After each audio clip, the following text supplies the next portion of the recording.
Hello there. What's going on, everyone? Today we're going to be talking about what to buy first on a budget for Star Wars Legion, specifically for the Rebel faction. If you're just getting into this game, one of the things you're going to have to figure out is what are you going to buy, because there's a lot of product out there now. It's currently February 2019 as I'm recording this video, so if you're watching this in the future, there may be more product out than I'm covering. I'm only covering what's out right now, so look for more videos. If you're new here, you may want to subscribe and click that bell for alerts so you don't miss out on newer content. I do a lot of videos covering games like Star Wars Legion, Star Wars Armada, Star Wars in general, and other board games as well. So I cover a lot of that, and I try to give a lot of new player help. That being said, let's go ahead and dive right into what you're going to need to buy first. So if you're starting out with Star Wars Legion, first thing I say is definitely pick a faction. If you're here, I'm assuming you've chosen the Rebel faction. So I would suggest starting out with a core set. You're definitely going to need a core set. Definitely, that's one of the first things you won't buy. I'm not going to cover other things unrelated to Fantasy Flight Games as Star Wars Legion, so other things that kind of go into this, like having glue and having paint, you're going to already have to have those. You're also going to have a place to play, maybe playmats, terrain, or maybe just a friendly local game store that you can play at. So I'm not really going to go into all the extra accessories. I'm going to talk about specific expansions and game content specifically to buy to maximize your game after you've got your core set. So the core set is actually a tremendous value. Now the core set does come with both Imperial stuff and Rebel stuff. It's a 2-player starter core set. It gives you kind of enough to play a smaller game of Legion. Now, a normal Legion game is 800 points, and that's how big you're going to build your army. Different units that you can add to your army have a different point value. So you can't just run like with all of the best unit in the game. You have to balance that versus the 800 point limit. That's a standard size game, but you can run different sized games. The core set doesn't give you enough to field an 800 point game. So actually, I often tell people, as your second purchase, if you're going to be playing one faction, just get another core set. Or if you're locked in only one faction, you can trade somebody else who's also getting into the game. If you and a friend are both starting out, one of the most cost-effective ways to start playing is for each of you to buy a core set and give each other their corresponding factions units and cards. So if I am playing Rebels and you are playing Empire, we'll each buy a core set. I'll give you all the Empire, I'll take all the Rebels, and then we'll each have enough to actually build an 800 point army. We will have some duplicates, but you're also going to get a lot of other things in the core set that add to the value of this particular box. It's about a $100 box, but you're going to get 2 core units, you're going to get a support unit, you're going to get a commander, you're also going to get dice, all the supplies you need to play the game, you're going to get barricades, you're going to get a lot of stuff in this box, and it actually adds up to be a pretty good value as opposed to buying those individual expansions elsewhere. So I do think there's a lot of value in getting a second core set. Personally, I picked up 3 core sets when the game did launch, although I think that might be a little bit excessive considering there's a lot more stuff available now. But I still think 2 core sets is a really good starting point just for either faction. So whatever you're starting out with, I definitely think a second core set is still a good buy, or at least trading somebody else. If you can find somebody else who's in the same boat as you, give them the Imperial stuff and you take their Rebel stuff. That's definitely going to get you, up to 800 points and being able to field a full army. And then everything after that lets you just customize that army a little bit more, because at that level, if with only 2 core sets worth, you're not really going to have a whole lot of flexibility on what you can put in your army. So once you're past that point and you're looking to buy more stuff, the first thing I'm going to suggest is the Rebel Commandos unit expansion. This one is one of my favorite expansions that they've put out because of a number of things. First off, it was the first Special Forces unit that the Rebels got. Now, there's different categories of troops that you can add. You have core units, you have commanders, you have supports, you have Special Forces, you have heavies, you have operatives. You get all different types. This was the first Special Forces, and Special Forces are units that generally tend to be very specialized in one particular area of warfare. This box is unique because it actually comes with 2 different specializations. It comes with snipers, and it comes with saboteurs, which can lay charges and basically drop bombs. And what's great about this pack is that it will allow you to field one of each, so you can actually get 2 different units in the same box, which makes this an extreme value because it costs the same as just about every other Special Forces box. But here, you're actually giving yourself the ability to run 2 units as opposed to just the ability to run 1 unit per expansion. So that makes this a tremendous value. Plus, they're pretty cool in what they can do. Your snipers can shoot all the way across the entire map, and then the bombers can wreak havoc on lots of grouped up infantry. They're a lot of fun to play. And the unit themselves, if you just run a regular unit of Commandos, you can actually run them without sniper or bomber, and they're just a solid shooter unit anyway. So they're a good unit to have. They're also probably going to blend in well with your other Rebel troopers because they just kind of fit the theme of this game. There's a lot of Endor in this game, and it kind of fits into that theme. Endor and Hoth, I think, are the 2 big kind of inspirations for our ground battles, because a lot of this is all based off of the original trilogy. So, Rebel Commandos, great purchase. Next up, this is a newer one, the Rebel Specialists Personnel expansion. Now, this one is pretty interesting in that it is giving you 4 different minis. So it's actually giving you a slightly less minis than normal. But what it's doing with those minis is giving you 4 different minis that can augment your core units. So your Rebel troopers can add, instead of adding a Rebel trooper, you can add a medic that can heal your people, or an astromech that can repair your ATRTs, or a leader that can help lead your troops on the field, or like this is you're getting a lot of different, or a comms officer that can basically augment your core units, and it basically lets you upgrade 4 completely different units on the board.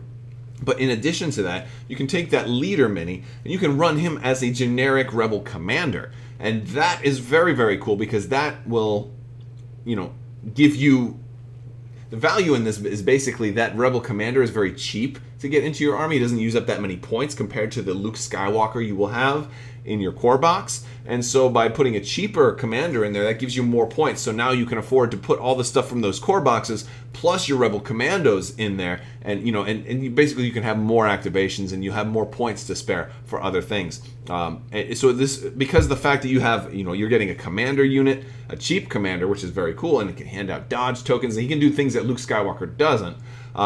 And you're also getting the option to upgrade your troopers on the battlefield. This one is actually pretty versatile. There's a lot you can do with this. It's a pretty cool upgrade pack. So Rebel Specialist, well, I think a lot of value here considering it gives you so much that you can do with it. Next up, Han Solo. This is a different kind of commander. Han Solo is a really cool commander, and now this one might not rank as high on everybody's lists, but there's a reason I put him up here, because I'm kind of grouping him with the next one, which is going to be Chewbacca. Han and Chewie, almost, I would say, buy them together. Han is a good commander. You're going to have Luke already, and you're going to kind of have your generic commander from the Rebel Specialists thing. Now, you can run 2 commanders if you want. That's fine. But Han is a really cool commander to run. He's pretty hard to kill. He can shoot 2 times, so he's got the really cool gun. He's got to be kind of up close, but he doesn't have to be totally up close. So he's a really great commander. He has very, very cool command cards, including the command card where you can make sure that he goes first. The Han shoots first idea. But also the fact that he synergizes so well with Chewbacca. And Chewbacca is the first operative for the Rebels. An operative is a different type of unit that is treated kind of like a commander, but they have separate command cards that do very specialized things. They're almost like the special forces version of a hero. They're like a special person, and the equivalent for the bad guys is like your bounty hunters are your operatives. So Chewbacca is always present in these big battles, but he's usually not leading troops. So this is a special rank set aside for somebody who's kind of off doing their own thing. So Chewie also has a natural teamwork ability with Han Solo, so they work really well together. Plus, they're fun, and I rank these guys a little higher because of the fun factor that goes into them. Plus, they're very thematic. If you are a classic Star Wars fan, you're going to want to have Han and Chewie on the battlefield, especially in a game that's basically infantry-based and has a big focus of this game is shooting.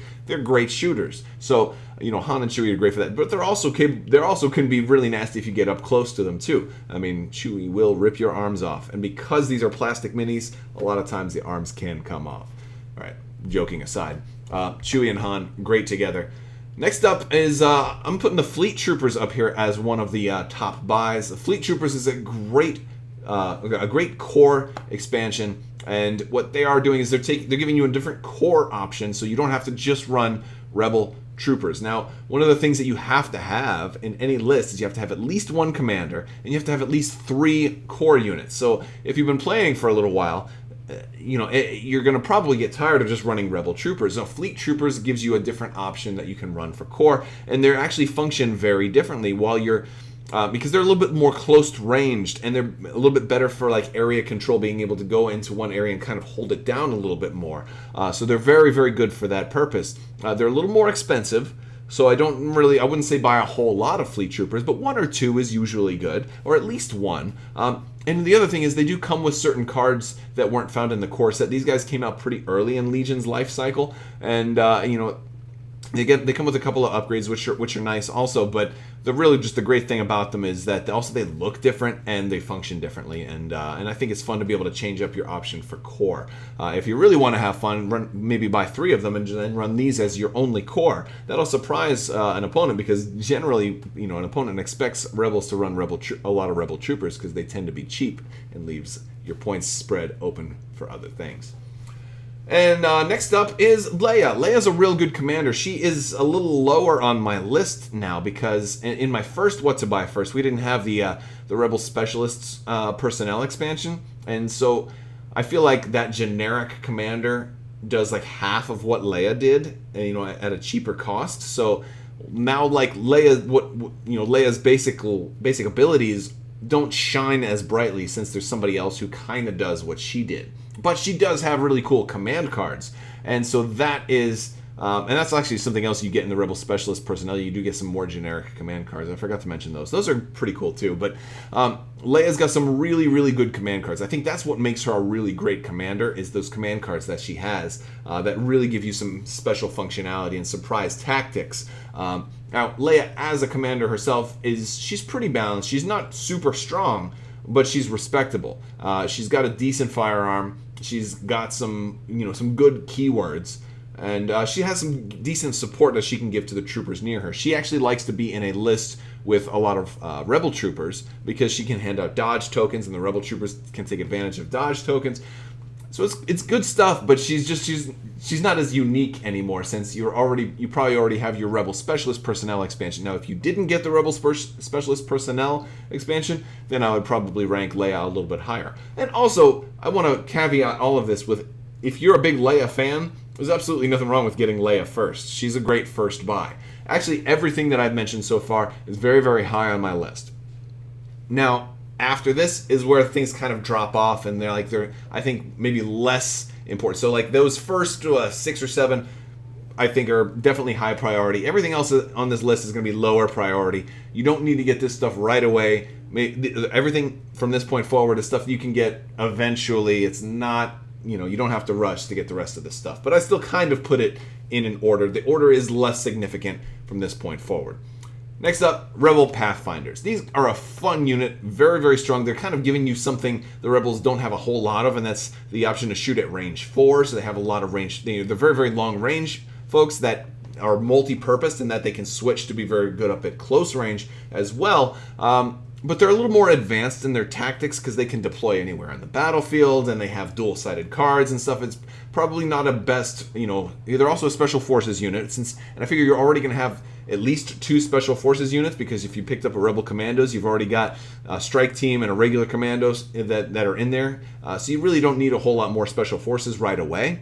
So you can hold off until you're a little more experienced in the game to play these guys. But these are a very cool unit that give you very different tactics.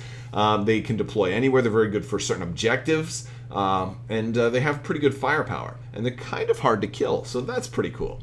So Rebel Pathfinders. Next up, another Special Forces, the Wookie Warrior. We do have a decent number of Special Forces in the game right now.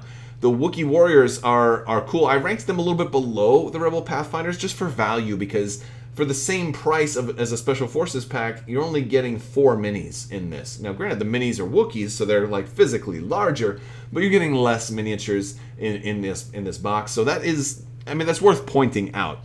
For everybody, it may not be about the number of minis. It may be about the quality of the unit, and these are a quality unit. but they're more close range. They want to be rushing in and doing melee combat, and that's kind of their function. That's their specialty. And they're very good at it, and they have a lot of hit points per mini, so they'll last you a long time on the battlefield.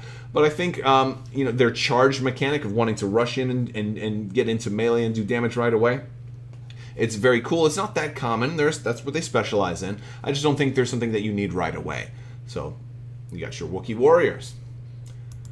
Next up, Sabine Wren. Now, Sabine Wren is she's actually, at the time of me recording this, she's not out yet, so you can't get her yet, but I'm trying to future-proof this video. She looks really cool, and in a lot of ways, I feel like she's going to be a potentially slightly cheaper version of Boba Fett, like a hybrid between Boba Fett and Luke Skywalker. However, you already have a Luke Skywalker, so maybe you don't need her quite so bad. But again, she's Sabine. She's got the dark saber. And this is a mini that you can actually have multiple positions. You can have the helmet on. You can have the helmet off. You can build her with 2 pistols. You can build her with the dark saber in one hand if you want. Really cool stuff that they're doing. And she's from Rebels. So if you're a big fan of Rebels, you know what? If at the time you're watching this video she's out, and if you want to get her first, you should totally do that.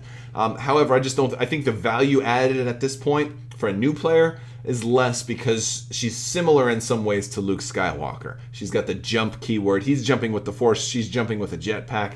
You're not getting a whole lot of difference. You're not getting a whole lot of variation in your game. So if you're a newer player, she probably doesn't need to be one of the first things you buy.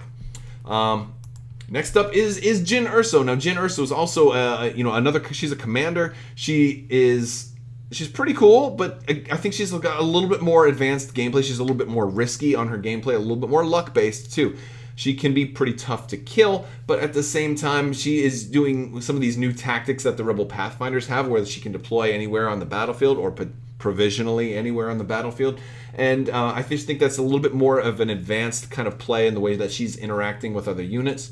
I don't think she's really good for a beginner. I think she's a little bit better of a later purchase once you're familiar with the game already. But that's my thing. Again, if you loved Rogue One and you wanted Jyn, you should get her. This is really all just my opinion.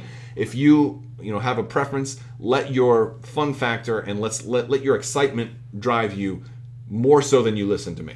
But that's my take on it. And the X-34 Landspeeder is next, and I haven't talked about heavies yet. Your heavy vehicles are not really the best in this game. Also, they're expensive. So if you're on a budget, you can kind of slow down on the big vehicles. They're going to be more expensive than your troopers. This game is primarily an infantry-based game, so the big vehicles tend not to perform as well at this point in time, at least. Maybe that'll change in the future, because all of the objectives really favor having a lot of infantry. And that's how you win. You win through objectives. So while these big vehicles are pretty, and they're actually gorgeous, they're just, I guess, not as competitive. And now I put the X-34 as the first vehicle to buy because it looks to be a little bit more fun, a little bit easier to play, a little bit more flexible in how you can build it. And it looks pretty cool. It looks really, really cool. Again, at the time of I'm recording this is not yet available yet, but I think this will be a really good one to have. So if you are getting up there and you're filling out your fleet and you decide you do want to add some heavy vehicles, I think the X-34 is a pretty decent one to explore. Next up is the 1.4 FD laser cannon team. You'll recognize this one from The Empire Strikes Back. This is very, very iconic, and it's a cool model. It's a big base. It's actually a very, very nice looking model. Has 2 Hoth troopers on there. Very cool. The big problem with this one is it doesn't move, and that's why it's kind of ranking low on my list. This is another support, and supports are great, but you got ATRT already in your core set. You probably got 2 ATRTs in your core sets if you bought more than one core set. And the ATRT is really good, and it moves. And this thing, it doesn't move. And it's got range 4, which is great. It's got good range, but I'm in the games I've played with it, I've found that its lack of mobility can be really punishing, and so I kind of rank it really low for that. And I think it could even frustrate you if you're a new player and this was like the first thing you bought. That's why I rank it a little bit lower. Eventually get it, especially, you know, I'm a big Hoth fan, so this one, for me personally, ranks a little bit higher, but for new players, I rank it a little bit lower. That's why it's right here on the list. Next, the T47 Air Speeder. This one actually launched when the game first launched, and initially, on my first video, I put this one much higher on the list because it is a cool looking vehicle. It's fun to fly, but it's also, you know, it's got this compulsory move. It zips across the battlefield.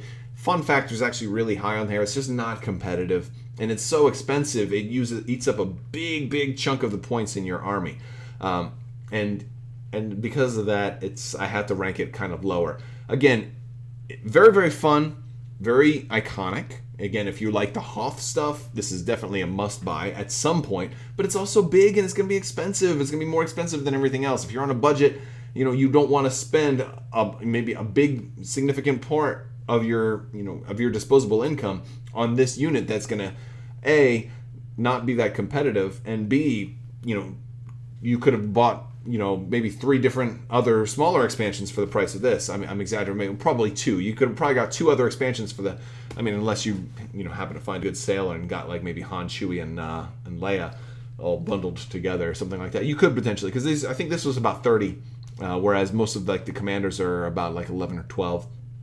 So this is a little more on the expensive side. Not really the best as far as being competitive either. But I will concede, it is fun to fly. I still like to fly T-47s from time to time. I just don't do it all that much. And now we're at the bottom. The ATRT unit expansion. This is actually a great unit. It's a great unit. I rank it so low because you already have this in the core set. You don't need another one. I bought 3 core sets. I didn't have to buy any ATRT expansions, although I did buy one. There is one tiny benefit to buying this expansion, and that's you do get an alternate sculpt of your rider, and you know, so his arm is in a different position than the one that comes in the core set. That's really it. I mean, the upgrades are a little different, but you're going to get those in other packs anyway, and so you really don't need this one for that. And unless, of course, you know, maybe you only bought 2 core sets and you want 3 ATRTs, you can do it that way. I just think if you're on a budget, this is one of the last things you should consider buying. And the very bottom is the basic Rebel Troopers unit expansion.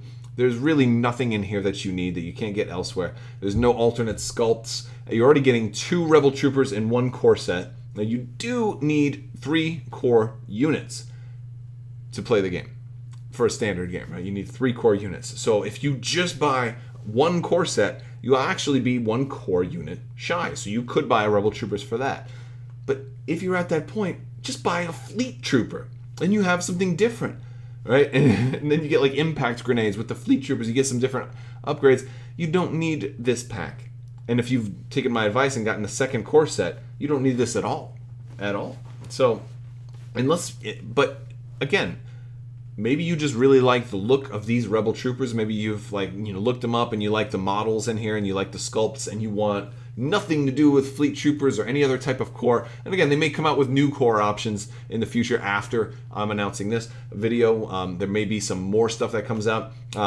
But this is definitely the bottom of the barrel for me. I don't think anybody needs to buy the Rebel Trooper unit expansion unless, of course, you just want more core and this is the one you like the best. Because, I mean, it is a good unit. The Z6 that comes in here is great, but you already get all that in the core set.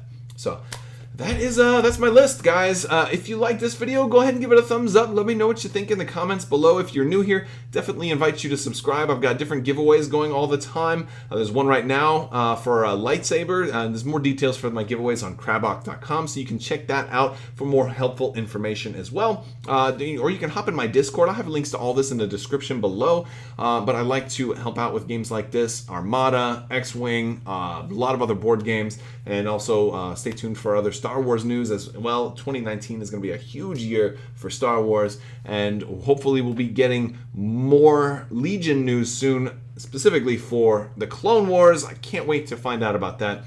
Look forward to the Imperial What to Buy First that I'll also be publishing, so stay tuned for that as well. I want to thank you all so much for watching. I want to thank my patrons on Patreon as well. You guys are amazing and definitely help make this all possible. Once again, thank you so much, and have a great day.